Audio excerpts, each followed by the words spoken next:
Imaginez. Vous êtes un marin en 1715. Fatigué. Mal payé. Sous l'autorité d'un capitaine qui vous traite comme un chien.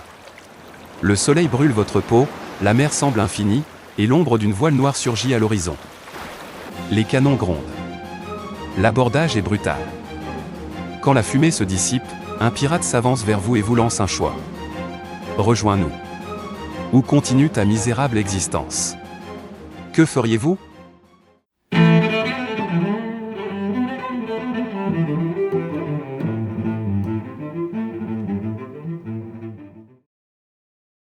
Tous les pirates n'étaient pas des criminels sanguinaires en fuite. Beaucoup étaient des marins expérimentés, fatigués de la discipline brutale de la marine marchande ou de la Royal Navy. Le salaire était misérable, les punitions sévères, et la nourriture infâme. Chez les pirates, les richesses étaient mieux partagées et la vie plus libre. Pour certains, l'appel du large était irrésistible. Mais tout le monde ne rejoignait pas l'équipage de son plein gré. Lorsqu'un navire pirate capturait un navire marchand, son équipage pouvait être mis devant un choix cruel. Rejoindre les pirates ou mourir. Certains refusaient, mais d'autres, voyant une opportunité, prenaient les armes aux côtés de leurs ravisseurs.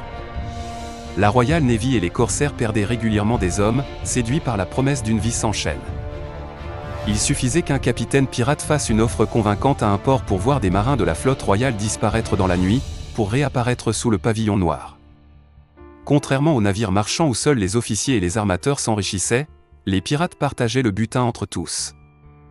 Un simple matelot pouvait gagner plus en une seule prise qu'un marin régulier en plusieurs années. Fini les ordres absurdes, les châtiments corporels et les capitaines tyranniques. Chez les pirates, l'autorité était souvent discutée, et certains capitaines étaient même élus. Sur un navire pirate, les origines sociales et ethniques importaient peu. Esclaves en fuite, marins déserteurs, criminels ou aventuriers, tous pouvaient trouver leur place à bord, tant qu'ils faisaient preuve de courage et de loyauté. Si les pirates étaient redoutés, c'est parce qu'ils savaient se battre. Mais ce n'était pas le seul critère de recrutement. Un bon canonnier, un navigateur habile ou un médecin compétent avait bien plus de valeur qu'un simple bretteur. Ainsi, devenir pirate relevait souvent d'un choix ou d'une nécessité. Mais une fois à bord, la vraie question était, comment survivre dans cet univers impitoyable ? Dans notre prochaine vidéo, découvrez le quotidien à bord d'un navire pirate, et les dangers qui guettaient ces hommes de fortune.